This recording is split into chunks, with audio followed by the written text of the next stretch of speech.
The Utah Jazz lose to the Los Angeles Clippers late. The Jazz have become elite at tanking this season. Let's talk about it. It's the Hoops Nerd Show.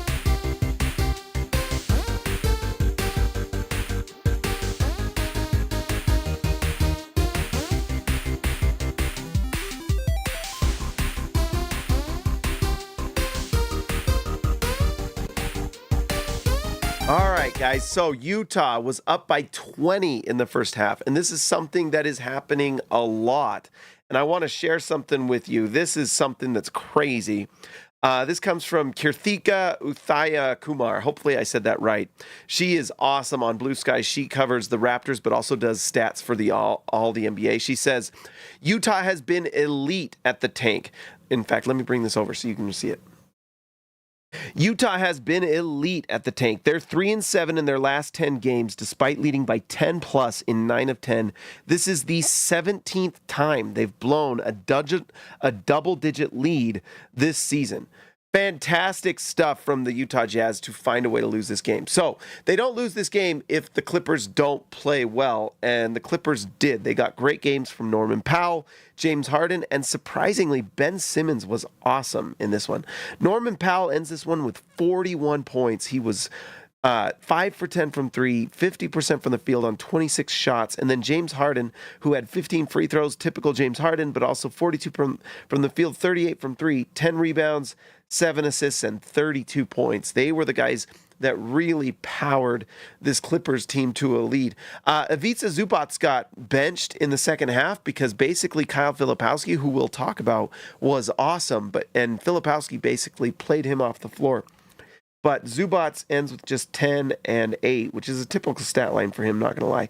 But the one that was really surprising in this one was Ben Simmons, who goes 4 for 5 from the field. He was a perfect 4 for 4 from the free throw line. 7 rebounds, 6 assists, 12 points. It looked like, rookie year Ben Simmons. And they're saying that Ben Simmons might win Rookie of the Year this year again, is what they're saying. Just kidding. But anyway, he defended. He played well. He had how many steals in this one? 3 steals. Look at that. He filled the stat sheet. If he plays well and does these things for this Clippers team, he's quite the addition.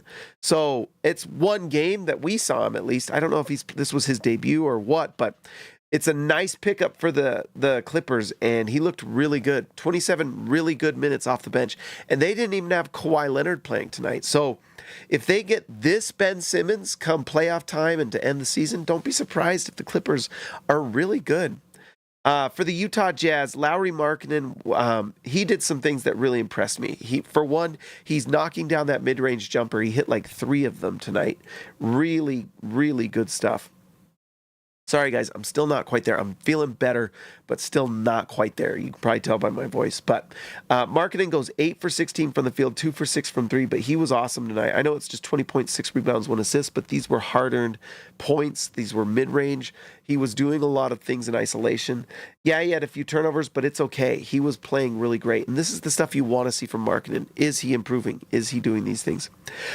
John Collins, 5 for 11 from the field, 2 for 7 from 3, 17.7 rebounds. It's just kind of a question mark to me why John Collins is still on the team, but he is, and it is what it is at this point. And I guess Utah's tanking at an elite level. If they're figuring out how to lose these games anyway, it doesn't really matter, I guess. John Collins continues to be solid, and then next year he's an expiring contract, so he may become pretty darn valuable for a lot of teams out there this offseason, especially with Taylor Hendricks coming back. Utah probably has a lot of reason to move him. They had a lot of reason to move him this trade deadline, but maybe Utah just didn't want to bring on the contracts teams were offering, and maybe some winning players, so who knows. Filipowski had his best game of his career tonight. He was awesome. He got the start. He played center.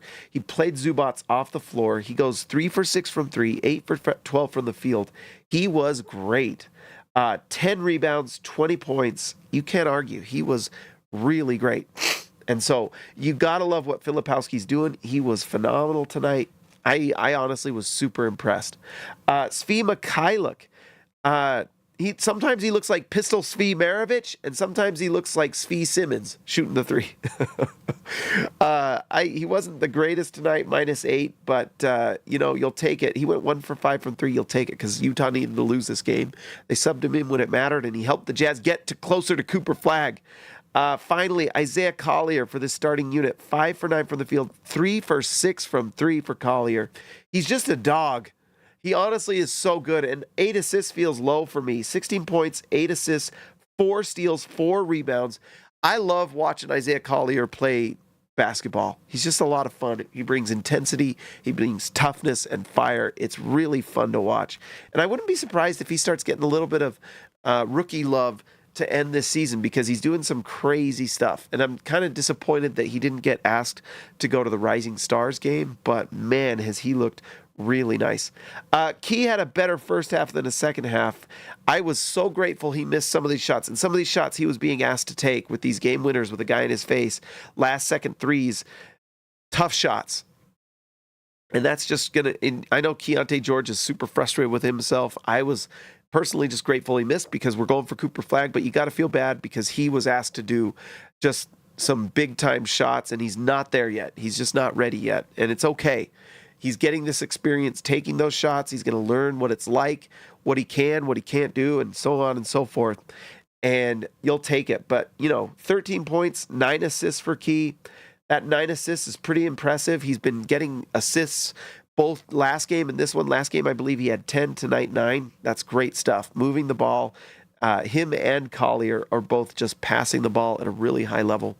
And Utah's figuring out how to lose these games. I kind of, next year, I don't know what's going to happen with this Jazz team, but they're just getting better and better. And let's say Utah does win the lottery and gets Cooper Flagg, and they also get Taylor Hendricks back. All of a sudden, this Jazz team becomes pretty solid. I don't know how they're bottom 8 next year, especially with how they're playing now. If they don't move some of these guys, someone like Filipowski, he's solid. Isaiah Collier is a revelation. And if you add those guys, and let's say Utah hits with their second pick, they're with the Minnesota Timberwolves, who, by the way, frustrating, they beat the Thunder tonight. I expected the Thunder to win. So that would have been nice to see them go 30-26. But so they jump. Doggone it. They'd have been like 17 or 18. But let's say Utah gets a nice player with that number 20 pick this year, too. That would be incredible. And all of a sudden, this Utah Jazz team, it just becomes really hard to be bottom 8. So who knows? This offseason is going to be pretty fascinating unless Utah just clears the deck and goes fully young, which I don't know if they'll do. But anyways, back to Key, tough shots. He was asked to do some tough things, and it ended up not going his way. 2 missed threes at the end that would have either won the game or tied it up. And so I just, I don't know what else to say other than I feel bad for him, but at the same time, I'm happy because I want Cooper Flagg on the Jazz. So it is what it is. The assignment was clear. Not much to say about Micah Potter. He's basically filler at this point. Cody Williams had a rough game. He does show a little flash here and there, but it's a tough 16 minutes, and we'll see more of him next year too. We'll see. Defensively, he's got some really nice shine, and I don't know if people always look at the defensive aspect of things. Offensively, it's pretty rough. So we'll see. He's got a lot of growing to do, but like I said, it's going to take longer than we thought if it's going to happen at all. But I think he has a good baseline. The body, the athleticism, he's got a shot.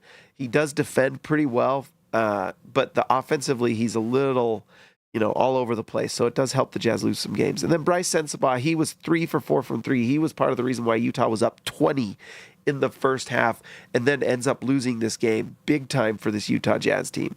Not much to say with Juzang, although he did hit 2 for 4 from 3. This Jazz team was rolling in the first half, and then second half, they figured out a way to lose the game. So big time stuff. Top scorers for the Jazz, 20 for Markkanen, 20 for Filipowski, tied for leading scorer. Shout out to Kyle Filipowski. He's just going to be good and we talked about comps, some comps we've thrown around during the playback broadcast. Some we've talked about possibly like Boris Diaw. I like the Clinton Portis comp pretty good. He kind of reminds me of Clinton Portis. And some people like to, compare him to Kelly Olynyk. Probably recency bias because he was on the Jazz recently, but I could see little bits and pieces of all those players. So pretty fun. pretty good player that the Jazz got in the second round. And what's even more important, they got him on a 4-year contract. So, which is not always typical with second-year players. So that was nice. Guys, I am not feeling incredibly great again. That's seeming to hit me. I got to get some cold medicine in me. All-Star break is coming up for Utah. And we'll see kind of what happens with this Jazz team post All-Star break. But I imagine we'll see a lot of Jordan Clarkson plantar fasciitis, a lot of rest for players, bruises and bumps and back spasms and all sorts of things. Scheduled rest, whatever. Utah needs to figure out how to continue to lose these games because you have a chance at just a game-changing, franchise-altering player in this draft, even if they go top 3. And we'll see who the Jazz end up getting. 6'10". Ace Bailey's 6'10". I didn't realize. That's amazing. All right, so let's play the music. Let's see what would happen if the lottery was today. And guys, sorry for the shorter show. I don't feel great. My head hurts. I'm sick. We just did a full playback. It's flu game. It's like flu week for me. Trying to just power through. All right, guys. If the lottery was today, Utah sits at 3. By the way, Pelicans won. They played Bruce Brown. What happens when Zion plays and Trey Murphy and all these guys? Going to be very possible for Utah to nab that number 2. Just stay the course, Jazz. Stay the course. All right, what would happen? Boom, baby! Woo! That's another Cooper Flag draw. Utah gets the franchise-altering talent. Can you feel the love? 76ers get lucky and get Ace Bailey. Dylan Harper going to the Chicago Bulls. That's kind of fun. I'm sure Ron Harper's happy about that. The homecoming for the Harper family to the Bulls. All right, let's just check and see. For remaining schedule strength, Utah's not as tough at this point. Utah sits at 9. Although, how does it go here? Toronto has easy schedule. Washington, easy schedule. Minnesota, these are easy schedules. Look at that, Minnesota. That's frustrating. Dang it. Charlotte, middle of the pack. So we'll see what happens. All right, guys. Utah continues. If they do, they can get Cooper Flag. All right, let's give a shout out to the All-Stars tonight. Let's give a shout out to Ryan Edward Perry, the legend, Dirty Jazz Car Wash Channel, I Believe in Steve, Jazz Exile, Baby Elliot Maxon, See Ya, Lexa Later, Christian House Money to Haas, Jordan to Go, Besserell, Austin our Grant Editor Extraordinaire, KG10 to TH5, and Patrick Akubo, the Connoisseur. Guys, like and subscribe to the channel. If you'd like to support, hit join. I would